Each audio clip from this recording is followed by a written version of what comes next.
আসসালামু আলাইকুম ওয়া রাহমাতুল্লাহি ওয়া বারাকাতুহু।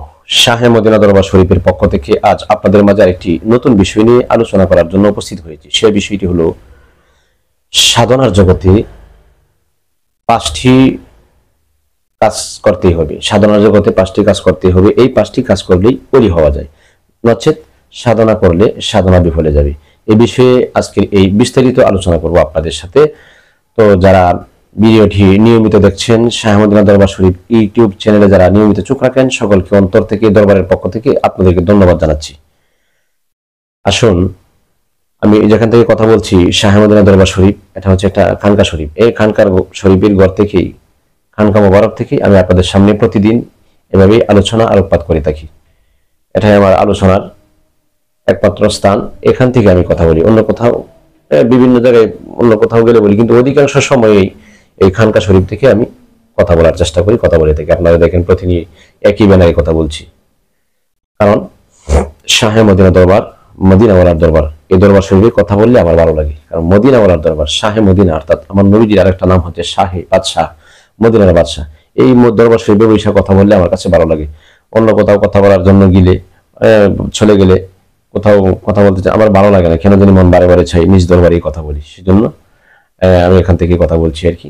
তা আপনারা ভিডিওটি শুরু থেকে শেষ পর্যন্ত দেখবেন, টেনে টেনে দেখবেন না। টেনে দেখলে হয়তো কোনো একটা কথা আপনি হারিয়ে যেতে পারেন। তো চ্যানেলটি আপনারা সাবস্ক্রাইব করে নেবেন। সাবস্ক্রাইব করলে আপনারা প্রতিদিনের আলোচনা ভিডিও ছাড়ার সাথে সাথে আপনারা পেয়ে যাবেন প্রত্যেকটা আলোচনা। আসুন, এখন কথা হলো, সাধনা করলে পাঁচটি কাজ করতে হবে। এই পাঁচটা কাজ যদি না করে, পাঁচটা জিনিস না জানলে, না করলে সাধনার জগতে যায় লাভ নাই, এবং সাধনা করেও লাভ নাই। সাধনা কিন্তু বিফলে। এই জন্য অনেকে সাধনা করে থাকে, কিন্তু সাধনা করে কোনো উপকার পায় না। সাধন ভোজন করে, কিন্তু সাধন ভোজন করে কোনো উপকার পাইতেছে না। সাধনার জগতে যায় আপনার কোনো আধ্যাত্মিকতার উন্নতির দাপ বুঝতেছে না। উন্নতির দাপ না বোঝার কারণে এই সাধনার জগৎটাকে তারা অন্তর থেকে নিন্দা করে, অথচ সাধনা নিজেই করতে পারলো না। সেটার দিকে কিন্তু খেয়াল করলো না একবার, যে আমি তো সাধনা করতে পারলাম না, আমি তো সাধনায় যাইতে পারলাম না, আমার মধ্যে মনে হয় ত্রুটি আছে। তো আসুন, সাধনা করতে হলে এক নাম্বার যে জিনিসটা লাগবে, সেটা লাগবে বিশ্বাস। সেটা হলো ঈমান। সেটা হলো বিশ্বাস এবং ঈমান। এই জিনিসটা কিন্তু প্রথমে লাগবে। বিশ্বাস না থাকলে কিন্তু সাধনা করা যাবে না। সাধনা করতে হলে বিশ্বাস, পৃথিবীর সকল কিছুর চাইতেও তার হৃদয়ে বিশ্বাস থাকতে হবে, অন্তরে থাকতে হবে একমাত্র আল্লাহ, আল্লাহ রাসূলের প্রতি ঈমান, মুর্শিদের প্রতি আত্মবিশ্বাস। আল্লাহ রাসূলের প্রতি ঈমান, পরিপূর্ণ ঈমান, এবং রাসূলের প্রতি মুর্শিদের প্রতি মহব্বতের সহিত, সহব্বতের সহিত একটা দৃঢ় বিশ্বাস রাখতে হবে। অর্থাৎ ঈমানটা পরিপূর্ণ থাকতে হবে। নবীজির প্রতি সুদৃঢ় ভালোবাসা থাকতে হবে। নবীজির প্রতি সুন্নি আকীদায় লালন করে নবীজিকে পুরোপুরিভাবে ভালোবাসতে হবে, নচেত এই ভালোবাসা কিন্তু বিফলে যাবে। নাম্বার 2, এটা হচ্ছে জবানকে পাক রাখা, পবিত্র রাখা। এই যে জবানটা আছে, এই জবানটাকে পবিত্র রাখতে হবে। এই জবানের দ্বারা কিন্তু মানুষকে কষ্ট দেওয়া হয়। এই জবানের আঘাতেও মানুষকে কলিজা ছিদ্র করা হয়। জবানের দ্বারাও মানুষকে অনেক ফাঁসির কাষ্ঠেও ঝোলানো হয়। এই জবানের দ্বারা একটা মানুষের জীবন নষ্ট করে দেওয়া হয়। এই জবানের দ্বারা আঘাত, কঠিন আঘাত, হাতের আঘাত, লাঠির আঘাত, এগুলি থাকে না। কিন্তু জবানের দ্বারা যদি কাউকে আঘাত দেওয়া হয় এই জবানটার দ্বারা, তাহলে কিন্তু আঘাতটা কোনো সময় মোচন হয় না। সেজন্য বলতে জবানকে পবিত্র রাখতে হবে। জবানের দ্বারা গালিগালাজ করে অনেকেই। গালিগালাজ থেকে, ফাহাসা কথা থেকে, ফাহাসা, মানুষের গীবত, মানুষের নিন্দা, এই সমস্ত কুচক্রি কথা বলি থেকে নিজেকে হেফাজত রাখতে হবে, শান্ত রাখতে হবে, নীরব রাখতে হবে। নিজেকে বারবার উজনি ভাব মনে তাকে রাখতে হবে, কথা কম বলতে হবে, পবিত্র রাখতে হবে সদা সর্বদাই তার জবানটাকে। এই জবানটার বড় মূল্যবান, এই জবানটার বড় দাম আছে, কারণ এই জবান সবকিছুই করে থাকে। এই জবানের দ্বারাই মানুষ মন্দিরে মকসুদে পৌঁছে যায়, আর এই জবানের কারণে মানুষ জাহান্নামে চলে যাবে। নাম্বার 3 হচ্ছে কলবকে সংশোধন করা। আপনি যদি সাধনা করতে চান, সাধনার উচ্চ শিখরে উঠতে চান, তাহলে কলবটাকে সংশোধন করতে হবে আগে। এই কলবের মধ্যে কিনা রাখা যাবে না, কলবের মধ্যে এরিয়া রাখা যাবে না, কলবের মধ্যে হিংসা রাখা যাবে না, টাকার অহংকার করা যাবে না, সুন্দরের অহংকারী করা যাবে না, অর্থাৎ সন্তান সন্ততির অহংকারী করা যাবে না। যে কোনোভাবেই আপনি অন্তর থেকে এগুলি দূরীভূত করতে হবে এবং কলবটাকে সংশোধন করতে হবে। কলব সংশোধন মানে কি?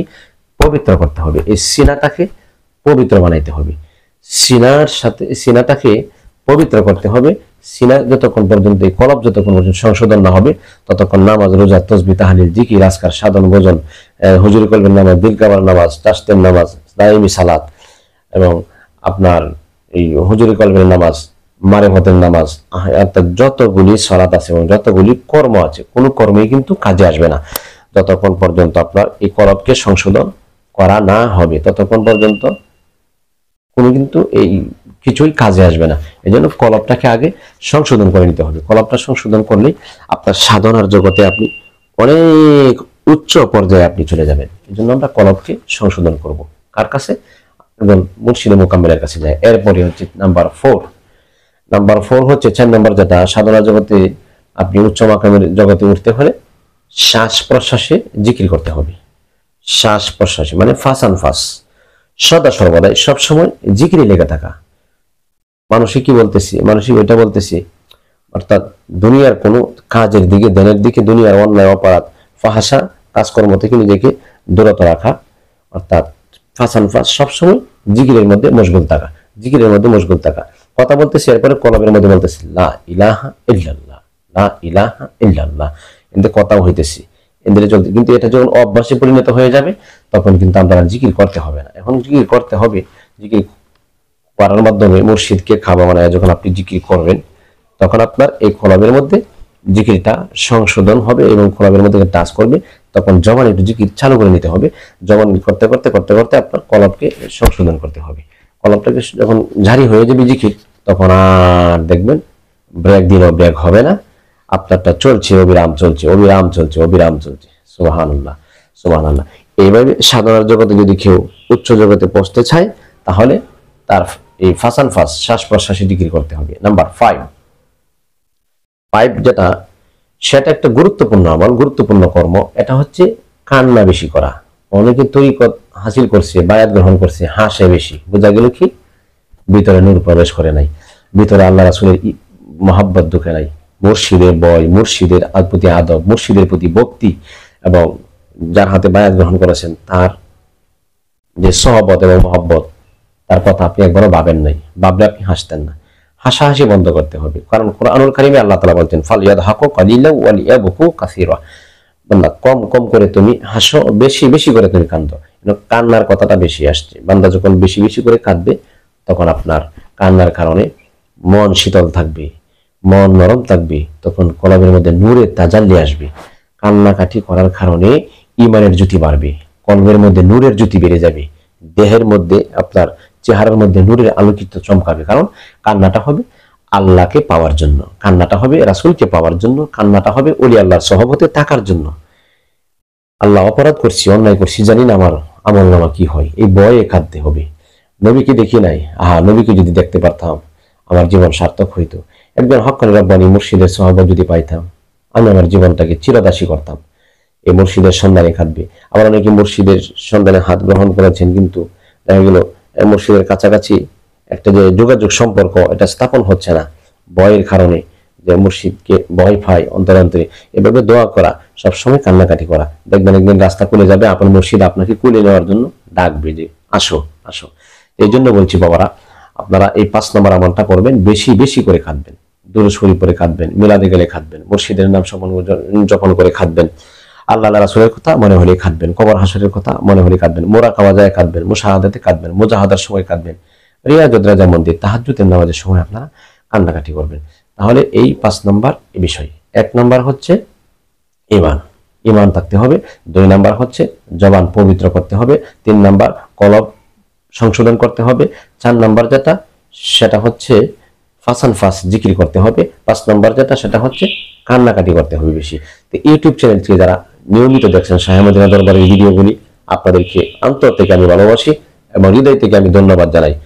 আর ভিডিওটির মধ্যে আপনারা স্ক্রিনে দেওয়া নাম্বার আছে, প্রয়োজনে যোগাযোগ করবেন, কমেন্টের মধ্যে আপনাদের মতামত জানাবেন, ভিডিওটি লাইক এবং শেয়ারের মধ্যে ছড়িয়ে দিবেন। প্রতিদিন আপনারা নিয়মিত চোখ রাখবেন। আমি খুব কষ্ট করে এই আলোচনা করার জন্য আপনাদের সামনে প্রতিদিন হাজির হই।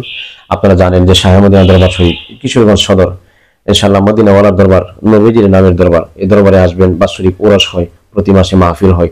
আপনারা নাম্বারে যোগাযোগ করবেন। আমি আমার বক্তব্য মরিদানদেরকে বলছি, আমি ব্যস্ততার কারণে আলোচনা করতে পারি না আপনাদেরকে নিয়ে, এই জন্য ইউটিউবের মাধ্যমে আপনাদেরকে সবক দিচ্ছি, তালিম দিচ্ছি। সবচেয়ে বেশি হলো আমার দরবারের মুরিদানদের জন্য এই কথাটি অত্যন্ত মূল্যবান কথা, মুর্শিদের অমীয় বাণী। এই কথাগুলি হৃদয়ে ধারণ করবেন, শুনলেন হবে না। এগুলি কথাগুলি আমি কিন্তু কোনো এক তালিমে, কোনো এক গ্রামে, কোনো এক খানকায়, কোনো এক মসবতে যায় আমি যখন পাবো আপনাদেরকে তুমি জিজ্ঞেস করবো। কারণ আমি সকলকে বলে দিছি যে শাহে মদিনা দরবার ইউটিউবে প্রতিদিন নিত্য নতুন আলোচনা এখন আসবে। এই কথাগুলি হৃদয়ে লালন করবেন। আল্লাহ হাফেজ। আজকের মতো এখানে শেষ করছি। ভালো থাকুন, সুস্থ থাকুন। আসসালামু আলাইকুম ওয়া রাহমাতুল্লাহি ওয়া বারাকাতুহু।